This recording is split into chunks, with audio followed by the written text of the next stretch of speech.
हम हर बार इस देश का नाम पशुपालन यानी कि एनिमल हस्बेंड्री से जोड़कर लेते हैं और ये देश हमें हर बार सही प्रूफ करता है। इस देश में सुअरों का इतना बड़ा कारोबार है कि यहाँ पे इन सुअरों का इस्तेमाल न केवल पैसा कमाने के लिए किया जाता है बल्कि इन्हें दूसरे देशों का नुकसान करने के लिए भी छोड़ दिया जाता है। गधे एक्सपोर्ट करने वाला ये देश आजकल भारतीय रेलवे से पैसा कमा रहा है। हमें पता है आप लोग हैरान हैं, पर ये सही है और ये न्यूज कई मीडिया हाउसेस कवर कर चुके हैं, लेकिन बहुत ही कम भारतीय इसके बारे में जानते हैं। आपने हाल ही में सुना होगा कि इस देश के सुअरों का एक्सपोर्ट एक ऐसे देश में किया गया है जहां पहले से अशांति फैली हुई है। जहां भारत समेत पूरी दुनिया शांति स्थापित करना चाहती है, वहीं इस देश के जानवर और गड़बड़ी फैलाने के लिए पहुंच चुके हैं और इन जानवरों को खासकर उस देश में भारतीय एसेट्स को नुकसान पहुंचाने के लिए प्रोग्राम किया गया है। जहां ये देश भारतीय सरकार का तगड़ा नुकसान करने पे अड़ा हुआ है, वहीं इस देश के कुछ लोगों ने अपने घर की रोटी कमाने का नया तरीका ढूंढ निकाला है और कमाने निकले ये लोग अब भारतीय रेलवे के टुकड़ों पे पल रहे हैं और इसमें कुछ भारतीय लोग इनकी मदद भी कर रहे हैं। इंडियन रेलवे अथॉरिटीज की छानबीन में ये पता चला है कि पाकिस्तानी ऑपरेटर्स एक सॉफ्टवेयर का इस्तेमाल इलीगली ट्रेन टिकट्स बुक करने के लिए कर रहे हैं। जिस सॉफ्टवेयर का इस्तेमाल ये पाकिस्तानी ऑपरेटर्स कर रहे हैं उसका नाम है डेल्टा प्लस। कोरोना वायरस का ये वही वेरिएंट है जिसने भारत में कई लोगों की जान ली। हिंदुस्तान टाइम्स के एक आर्टिकल के मुताबिक इस सॉफ्टवेयर का इस्तेमाल बल्क में टिकट रिजर्व करने के लिए किया जाता है। खासकर उन ट्रेन में ये इलीगल बुकिंग सबसे ज्यादा चल रही है जो ट्रेन मुंबई, पुणे और बिहार से बाकी जगहों के लिए चलती हैं। IRCTC की वेबसाइट पे एक फोन नंबर से एक ही लॉगिन आईडी बनाई जा सकती है, पर इस सॉफ्टवेयर की मदद से ये लोग एक ही फोन नंबर से कई लॉगिन क्रिएट करके बल्क में टिकट बुक कर रहे हैं।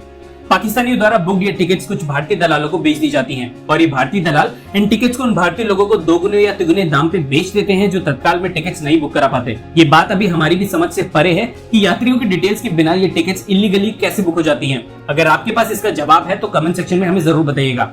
आपको बता दें कि इंडियन रेलवे की पहली cyber cell Pune railway protection force की डिवीजन के अंतर्गत गठित की गई थी। 2019 में बनी रेलवे की साइबर सेल को कुछ दिनों तक सीक्रेट रखा गया था। पाकिस्तानियों द्वारा फैलाई जा रही इस गड़बड़ को रोकने के लिए अब रेलवे की साइबर सेल उन सभी दलालों पर नजर रख रही है जो इस धांधलेबाजी का हिस्सा है। इसके अलावा social platforms, online ticketing apps और उन सभी इलीगल सॉफ्टवेयर्स को भी ट्रैक किया जाने लगा है जिनकी वजह से इलीगल नेटवर्क चलाया जा रहा है। रेलवे प्रोटेक्शन फोर्स अब ऐसे कुछ सॉफ्टवेयर्स खरीद रही है जिनसे रेलवे की वेबसाइट पे इलीगल टिकट बुकिंग को ट्रैक किया जा सके। इनिशियल खबरों के मुताबिक पाकिस्तान के अलावा सऊदी के साथ कुछ और देशों से रेलवे की साइट से छेड़छाड़ करके बल्क में टिकट्स बुक की जा रही है और इस रैकेट को पूरी तरीके से खत्म करने के लिए पुणे की साइबर सेल के अलावा पूरे देश में रेलवे की 7 और साइबर सेल्स गठित की जाएंगी। अभी तक इन लोगों को ट्रैक कर पाना इसलिए भी मुश्किल हो रहा है क्योंकि पकड़े जाने पे ये लोग एक नए सॉफ्टवेयर का इस्तेमाल करना शुरू कर देते हैं। ऐसा नहीं है कि भारतीय साइबर ग्रुप्स पाकिस्तान की रेलवेज में भी ऐसी कुछ गड़बड़ नहीं कर सकते, पर क्योंकि पूरे पाकिस्तान में केवल 250 पैसेंजर ट्रेन ही रोज चलाई जाती हैं, इसलिए ऐसे इंफ्रास्ट्रक्चर पे टाइम और पैसा वेस्ट करना बेकार है। पाकिस्तान की ज्यादातर जनता अभी भी इंटरनेट से टिकट बुक कराना नहीं जानती, इसलिए भी इंडियन ऑपरेटर्स के लिए ऐसे थर्ड क्लास सिस्टम से छेड़खानी करना टाइम की बर्बादी है, क्योंकि ऐसे रेलवेज में छेड़खानी करने से केवल चिल्लरी कमाई जा सकती है। देखा जाए तो कुछ कमियां हमारी तरफ से भी रह गई थी जिसका फायदा ये लोग अपना पेट पालने के लिए उठा रहे हैं, पर क्योंकि रेलवेज अब अपनी साइबर सिक्योरिटी को टाइट करने जा रही है इसलिए हमें लगता है